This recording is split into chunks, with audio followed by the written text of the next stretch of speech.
Hi, my name is Leslie Veld, and this is Behind the Comp.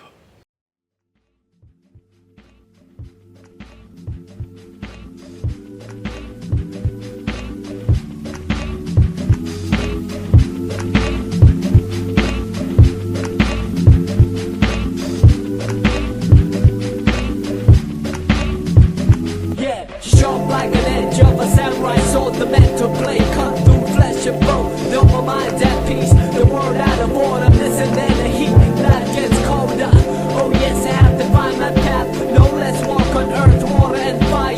The elements compose a magnum. Opens my modus operandi. So we start off with like a training that was organized by Leto and the team with basically the range of black snake agave.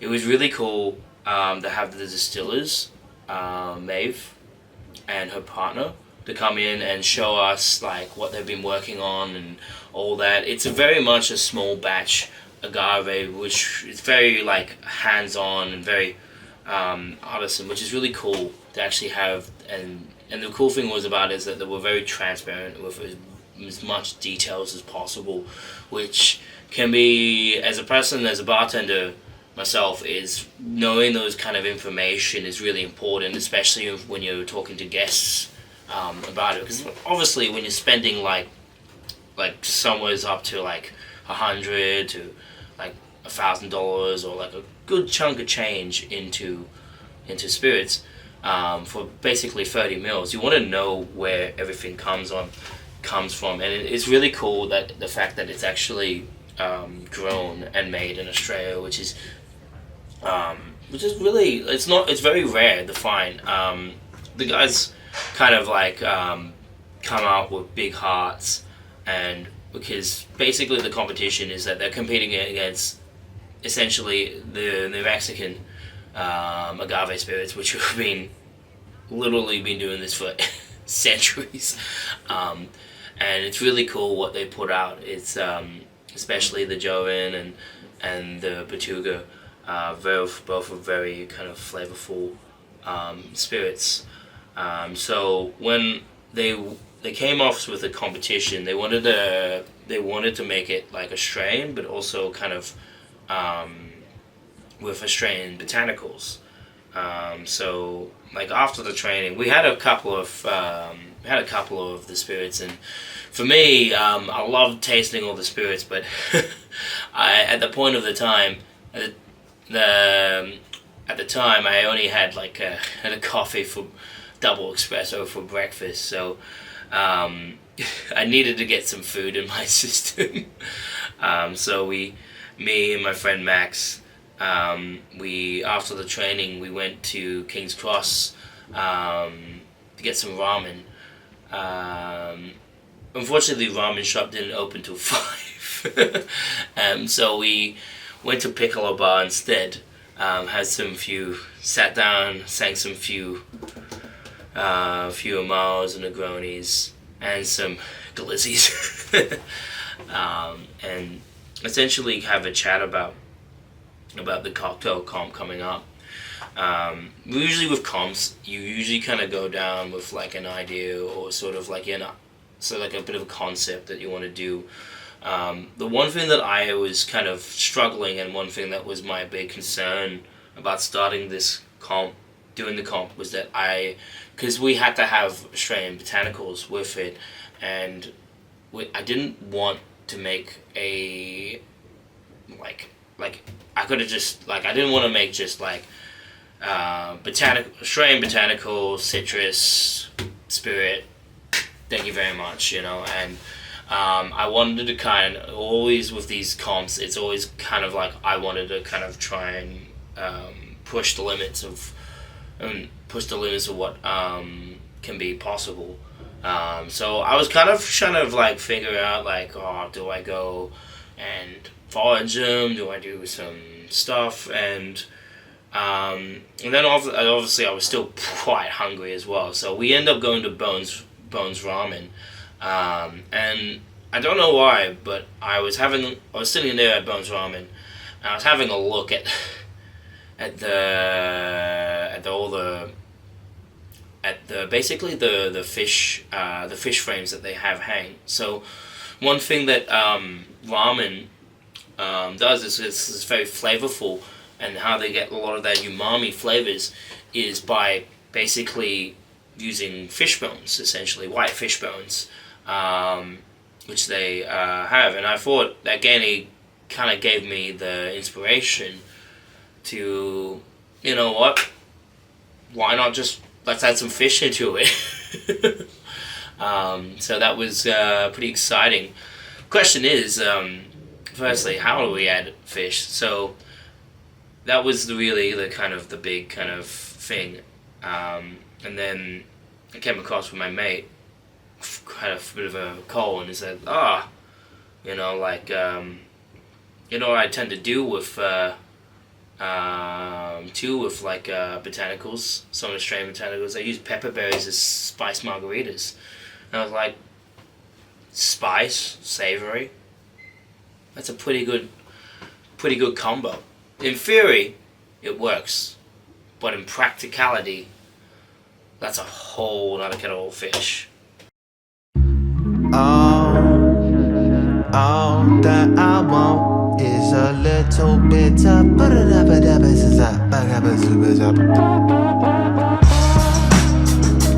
and they said that what I want, they said all that I want, all that I want is a little bit. So days go past. I decide that I need to go to the fish markets to get myself a fish frame. Between that time, I've been kind of having a liaisons with one of my friends who is one of the sous chefs at Fire Door, and he was saying to me that that usually you want to get a fish that is essentially a white fish, not oily, definitely not salmon, white fish essentially. I go to the fish market and I'm going through the place, and I'm trying to find some fish bones, and everyone's like, nah man, we're sold out. Turns out that fish bones are a bit of a hot commodity for among chefs, because it's usually just like the ideal ingredient for essentially any fish stock, essentially, which makes sense if you think about it. I was going through every place, pulling out duds. I was almost to a point where I'm like, no, I'm not gonna find anything. And then one of the fishmongers went to me, it's like, actually, I have a spare frame. So, so I just happened to, one of the guys here just happened to have a full piece of whitefish. So yeah. So like, just a quick one, like how do you, what's like usually the best way to prepare for like a stock? You need to, you make a soup. Soup? Yeah. The idea is make it like almost like a broth. Yeah. Basically, that's why I wanted to. Yeah, it's got a good piece. Yeah. So you just get like all the blood out, and then you make. Yeah. Sick. And so this is which fish is it? Kingfish. Kingfish. Yeah. Where you guys usually catch the kingfish from? I think this is a farm. What? This is a farm. Palm. Yeah. Farm kingfish. Yeah. And like how do they farm it and everything? This one from New Zealand, huh? Yeah. New Zealand. Even here, New South Wales. New South Wales, 60. Sick. Perfect. Nah, it's just because like I'm trying to make funny enough, I'm trying to make a cocktail using fish. It's a weird one. Fucking wild. It turns out that it was a source from one of the fish farms, which I didn't actually realize. I learned actually something a little bit new, which I didn't realize, that there were fish farms that had kingfish and you could farm fish. The whole concept of farm fishing for me was actually nothing new. Like, we do that with salmon in Tasmania, so it makes sense that you can have basically kingfish that is farmed. As soon as I got that, I literally just rushed back home, broke it down. Well, I actually already got it chopped up from the fishmonger, but put it straight into the pressure cooker. So I added kombu and bonitos into the pressure cooker. Did that. It was still kind of like really nice and savory. The only issue is it had this kind of like a little bit of a fishy taste. I was like, oh well, salivate. I kind of then reduced it down. After I reduced it down, I made a saccharin, a mandarin saccharin, because mandarins were in season. I thought, well, citrus and spices and bear, umami, and fish, that would go well together. And so I had all that ready, had the stock, had the things, and decided to kind of put it together. So, got all the ingredients together. I got the syrup, so I basically had the saccharin, caramelized saccharin berry syrup. I've got the stock. I had a quick taste test of it to see what's like. Still is like very savory, fishy. So we're just gonna add some fresh lime juice. So I've only got like pretty much 20 minutes to kind of whip this up and see what it tastes like. So we're just gonna get straight into it, and hopefully we're gonna find out. Let's go. And also, yeah, almost forgot. I don't actually have any jiggers on me, so I got these. Unfortunately, the kitchen. I'm sure if I only got the kitchen teaspoons, so not ideal, but we're here now. Oh fuck! I thought that was.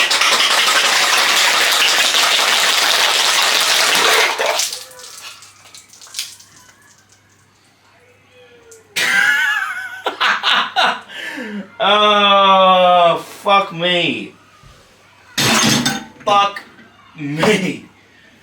God dang it. Oh. Jesus Christ. Bear with me for one moment. It's not much of it, but.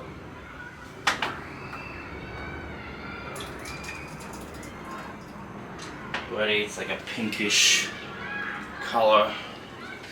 So as you can see, like that. Okay, let's moment of taste testing.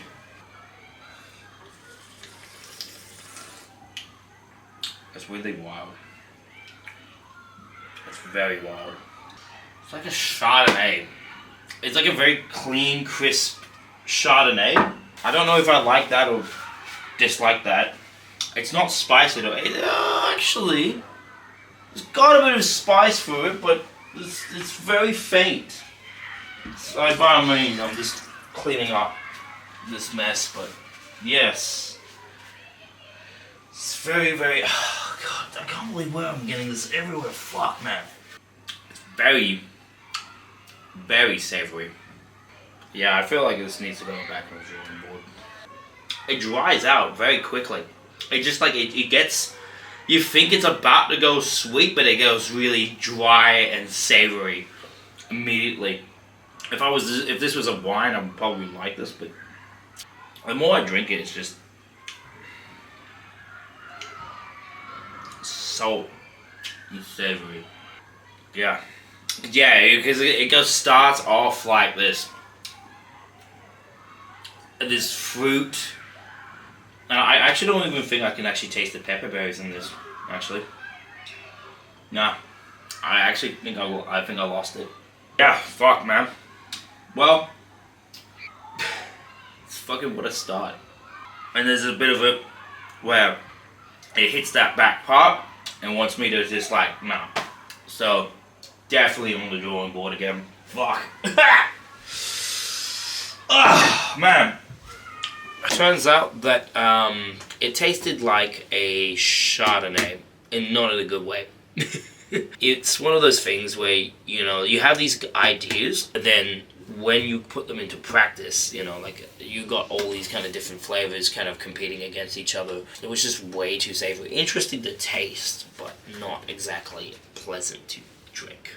And at the end of the day, that's what, you know, like that's what it needs to be. It needs to be pleasant to drink. I kind of flipped this syrups around, so I added more syrup and less stock. Well, back at it again. Day 2. So I just realized when I got back home last night that I left the stock in the fridge, and so now I've got to use it today. So much fun. Yeah, I'm gonna reverse the specs and see how that tastes like. I don't think it's gonna be too much difference. At the end of the day, I just needed to. The whole idea of adding this fish in is to give it like body. Jesus, what the fuck? So we're gonna find out.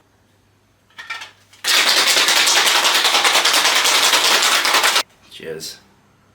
It's more palatable, that's for starters. Let's go with this dry tanginess. Well, not really. I can't really. Obviously now I can't really taste any of the fish. now, but definitely need to rework the syrup for sure. Because like I can't taste any of the I can't taste any of the pepper berries. I could feel the pepper berries. Like there's this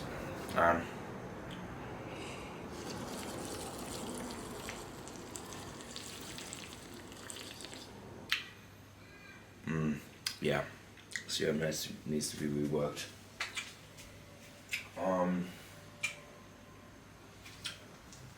I'm gonna add another like teaspoon of the stock because this is not gonna.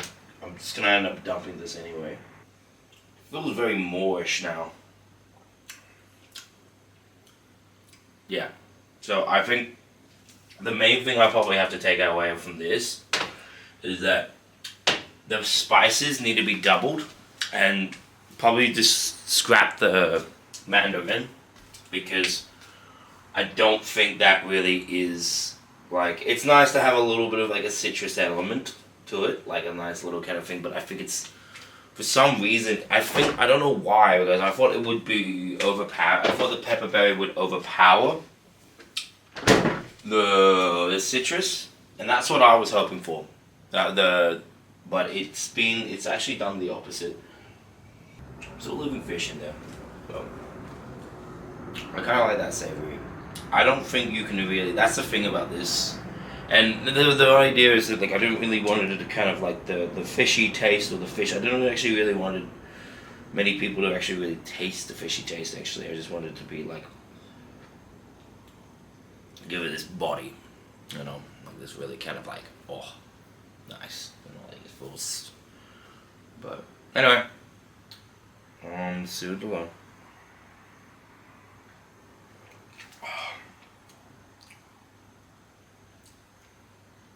Yeah, interesting. Alright, back to the drawing board. But then, it still just wasn't there. It didn't have that kind of like hearty flavor. So I had to kind of go back onto the drawing board again, which was kind of irritating. So I ended up going round 2 back to the fish market once again. When I went to the fish market, obviously, I was a little bit like, I'm not sure if I'm gonna get a fish bone. This time around, it's different fish. Yep, so we're back. We are so back. Yeah, we just went to the markets, got some fish bones. A little bit easier this time around. This time around, not really the same fish. It's really kind of like well, you get what you're given kind of scenario, and I'm not really here to complain as long as it's white fish. So this time around we're dealing with not kingfish anymore. We're dealing with the fish of the day, which is blue-eye cod. I have no idea if that's going to taste any different. So I think that's going to be interesting, you know. I'm going to be doing a slightly different method. I need to kind of get back on the line bike. My green Chariot's right there. My green horse steel. Yes, honestly, the backbone of literally urban exploration. And yeah, I'm gonna be back and making this bad boy. This time around, my friend recommended me probably don't put the kombu and the Benito's flakes into the pressure cooker. Kind of put it out. So the plan was, so I basically pressure cooked it for about 30 minutes. So, right behind me, we've got the fish in the pressure cooker, just for half an hour. I think I put the timer on. I don't think I did. I need to put the timer on. But yes, I'm gonna pressure cook it for half an hour. once it's done, just strain it out. Really simple. I've actually kind of removed all the eyes this time around. Remove the eyes because I was told, one of my friends who was a chef at a high level, to probably, if you're making stock, to kind of like remove the eyes if you get a little bit more of a cleaner taste. So I'm gonna try that and see what that happens and see how it goes. Probably that was a little bit over because I literally got stock all over my kitchen. So I just kind of released the pressure from the pressure cooker, and now I just got fish stock all over my apartment. Great. So yeah, I got fish stock over here. I got fish stock over here. Over here. Especially the poor vents copped a bit of a stocking, so to speak. But yes, it's a bit of a quite messy. Luckily, I haven't ever got on the floor this time around, so I guess this is a plus. I guess. Fuck. I got the whole thing on slow-mo, which was quite a funny time. It was, but this time around as well, I did something a little bit different as well. I also took out the eyes. That's one thing that he was saying, that if you wanted to clean a stock, you take out the eyes of the fish, and you want to take out the blood vessels as well. I couldn't get the blood vessels, but I definitely took out the eyes. And the eyes on a blue eye cod is pretty big. I wasn't expecting it to be as big, but oh well, we're working with what we got.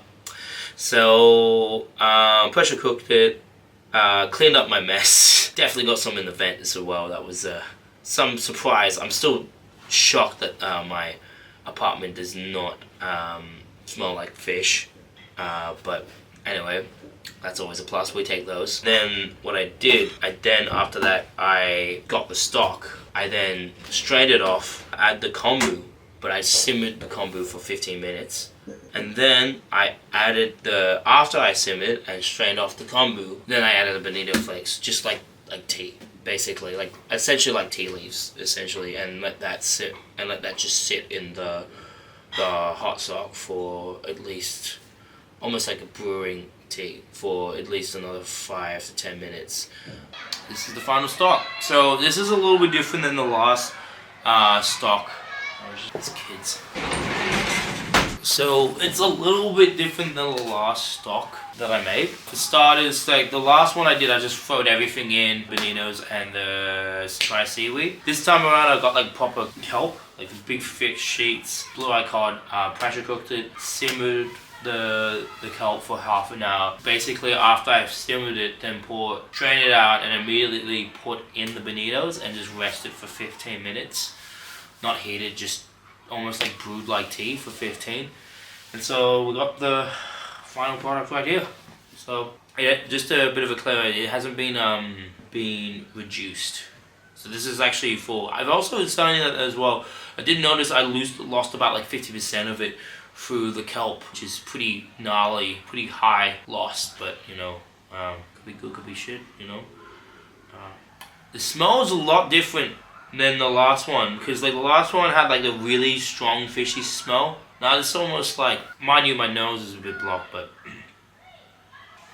it's like really kind of like a savory, like meaty, well obviously it's good, woody, yeah.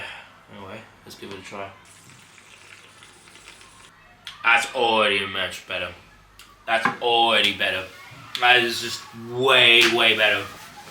Like, that's actually surprisingly much better than I expected. Wow. Wow. That's wild.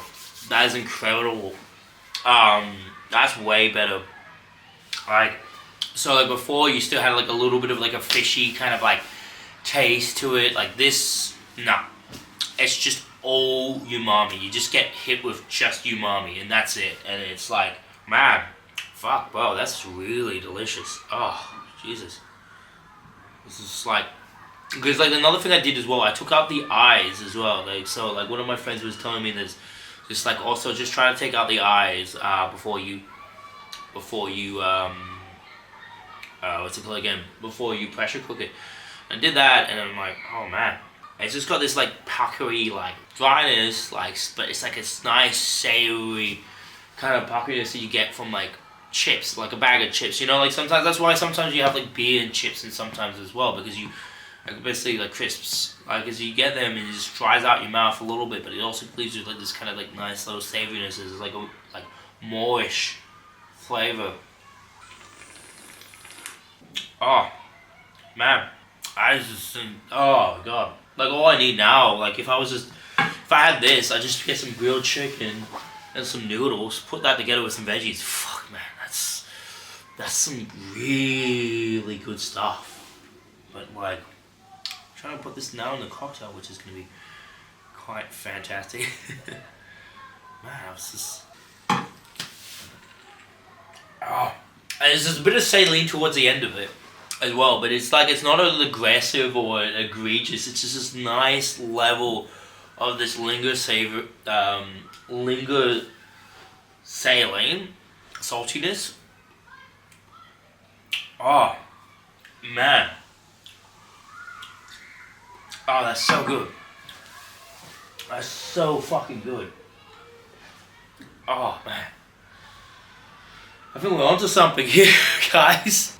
It looks like I'm still gonna get back to work. When I tasted it, it was essentially much cleaner taste. It was just basically like ramen. It was really cool. I was excited for that, but then I tried to do something a little bit different. So kind of rewinding a bit, I wanted to see if I could try and do a hot toddy, like almost like a soup-ish, kind of like a boozy soup.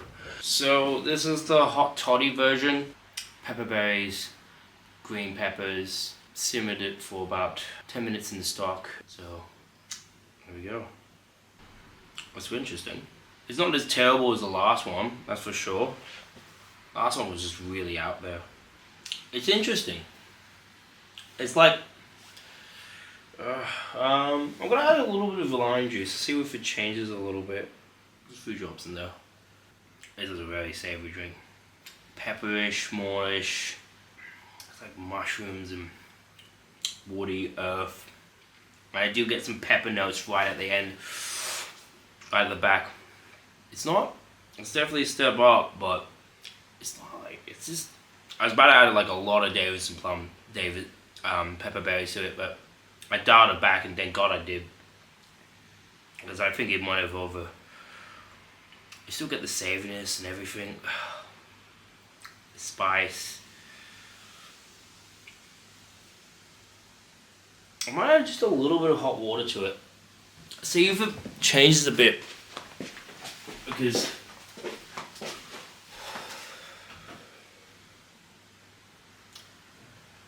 that's interesting. Because it really leans into the really savory. Like, this is quite a savory drink.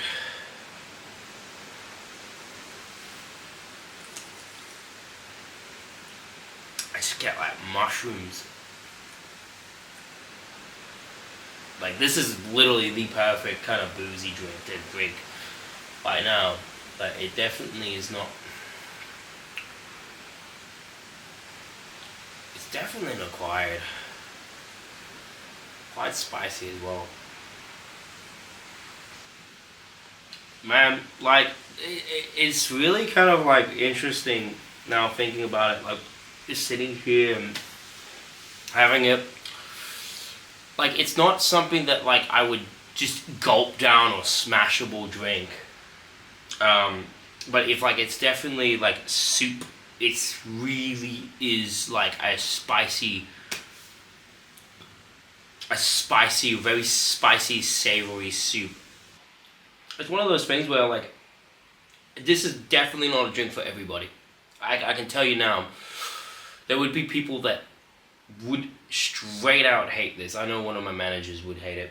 But I wanted to try it, and I kept kind of like trying to balance it, taste it, balance it, and just, it wasn't there. It was interesting, once again, but it was like mushrooms and earthy notes, but Um, it wasn't hitting the mark, and so I was kind of. It was kind of worrying because at the time as all this was happening, the dates were getting closer to the due date. Like as I'm doing this right now, really it's due in 2 days. But yeah, so I thought, well, there's only one way I can kind of get around this, is that I'm gonna have to add a sweet element to this. Alright, so we're back. We are back. So I don't really have a lot of time because I gotta actually get ready for work. But I've got most of my ingredients here, a little bit here. So I got my pepperberry agave. So a really quick one, just put like a little bit of water in there just to kind of loosen it up, so that way it's got more time to infuse. Spice. Here I got my fish sauce, my sweet fish sauce. I call it sweet fish sauce because there is mirin in there. It's still quite oily, as you might see, as is expected. Besides that, it is essentially mirin and the fish stock just reduced down, and just added a small amount of soy sauce. To be honest with you, that was a very touch and go syrup, very touch and go sauce, because it's more like I assume that I've added a lot, about like 20 mils to it. Sorry, give me a second. I've added 20 mils of it, but it was really just until I get the right flavors and so. And then just fresh lime juice I got, and some agave spirit. So yeah, I'm just gonna quickly just test all my syrups before I go, because some of them I've tasted them when they were hot, so see if they've changed over time. Still a savoriness, a little bit of a sweet touch. It's very moreish towards the end, which is really cool. Like that, really like that. Secondly, it's the agave. It's the agave syrup mixed with pepperberries. Now I really try to make this like spicy, like really spicy, so I wanted to make sure it got some good kick to it. That's really interesting. I get it more at the back end. It starts off like honey, like literally like honey textures, everything, and then it's like the slow burn into like just horseradish kind of like taste. So this is gonna be really interesting. So I'm gonna put this together. Use old Bessie tin shaker, 3-piece, and we'll see how we go. The fish sauce is really just there for like more of the umami. It's not gonna be the highlight of the show. It's gonna be more of the thing that brings it all together, essentially. And that was really exactly what I'm trying to do here. I'm gonna make sure I got my own. It's be way faster if we had jiggers, but you know, we just work with what we got here. So right now I'm just doing half portions, just to kind of, so don't waste too much here. And then last but not least, the fish sauce, the sweet fish sauce. So I end up kind of making it sweet because, like, if it was just too savory, it just ends up becoming a Chardonnay like before. So hopefully it just rounds it out a bit more. Alright. I'm going to add some ice, shake this up, and see how this tastes. I know there's not really a super exciting shape there, but honestly it's practical substance of a sour right here. And so at the moment we're just really just trying to make sure that everything just tastes good. Thumbs up. It's definitely good. I quite like it. I get more of the pepperberry right at the, oh yeah, now I get it a little bit. Tingles, it just tingles, it tingles a bit, you know. I think probably the citrus is probably overpowering everything at the moment. I can still taste the pepperberries, which is great. It's really good that I can taste it. Pepperberries.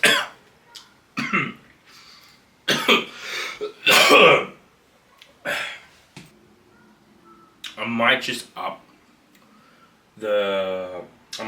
lower down the citrus to 25. And then just just up the syrups and see that changes a bit. Already great start. I like all the tingles. It tingles. It's a spice, but it's like kind of spice towards. I think just lower down the citrus. I think that's really just gonna be kind of the thing here, because like I think because if it's just a little bit more sweeter and we can actually taste it, then I think maybe we'd be able to taste everything else. Because I think that's the thing, that's what's happening with the citrus, is probably nullified. Well, mind you, it's lime. It's lime, so lime tends to be very abrasive, and we've got a lot of abrasive ingredients right there. Still, that spice still lingers, which is great. It definitely shows it's there. Alright, so here's what we're gonna do is we're gonna reduce it down to, because before it was 15, so that was what, 15, 30 lime, so we'll be doing 2 of those. Yeah, cool. Let's get started. And then the pepperberry syrup will be 2 of these, and then one. Would it? No. That would mean. Oh wow, I think I added a bit. Well, we're about to find out. You know what? Fuck it. So this is actually going to be more mirin. This is going to be more fish sauce than pepperberry syrup. So this is going to be a little bit different. A little different than what we were doing just before. Now I'm going to see the most exciting shake in the world. I'm going to stare right at the camera. Like, that's the thing though, like, like when I used to start, I'm like, now I'm like, like seriously, it's like,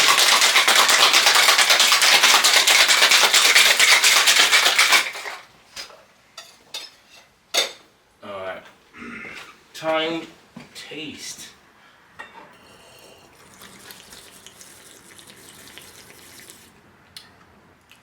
That's actually really different.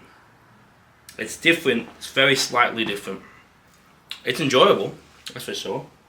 You don't get too much of the pepperberry this time around. It's still there, tingles a little bit, nothing over the top. It's a savoriness over to the middle of the thing, but it's not too intrusive. It's like it's there. It's like it just sails past you and you're like, hello, hi. This is the fish that was there. But it's really like, if you said this to me and that this was fish in there, I probably wouldn't have. It's a lot better than the last couple of drinks I've made. That's for sure. Especially better than the first initial one. The initial one was just straight like Chardonnay savory. Like, whoa! Yeah, this is just a bit more tamed and a bit more kind of mellows out a bit better.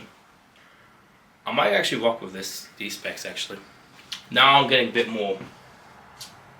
I'm getting a bit more pepperberry now.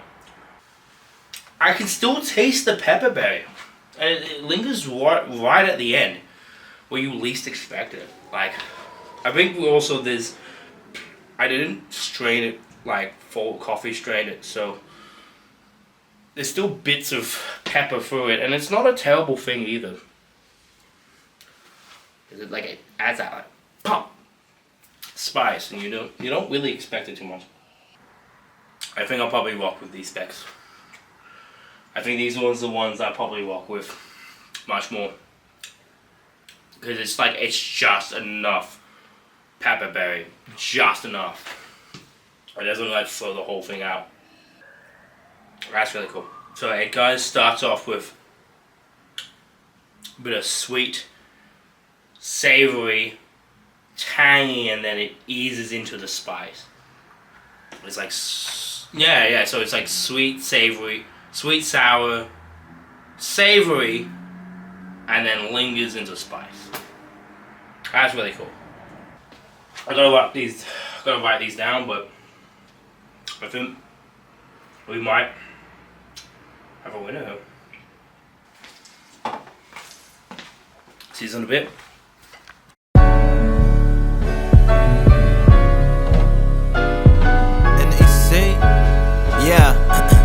That's just a half of it, you know what I'm saying? That's just part of the game, and the game, and the game, you know? It's what you gotta do, you know? It is what it is, it is what it is. At the end, I try to I was trying to do for some fancy garnish, but rested on something that was a little bit more simple, which was just black sesame seed and dry seaweed on around the glass, just cubed and nice. So essentially, it was black snake jova, the sweet fish sauce, pepperberry agave, and fresh lime juice shaken, large cubed glass. So yeah. So the main thing about all these drinks, and at the end of the day, and this is the reason why I'm on this camera talking to you about it, it's just really, it's not just like the whole process from getting it. You never really know when you start out these drinks what you're gonna be and what it's gonna look like. But it's really kind of a delight to kind of see it come from what you have envisioned and then what you have at the end of the day, and getting to A to B and essentially sourcing all the ingredients, was probably one of my funnest part about the whole experience of doing this, So yeah, I hope you enjoy.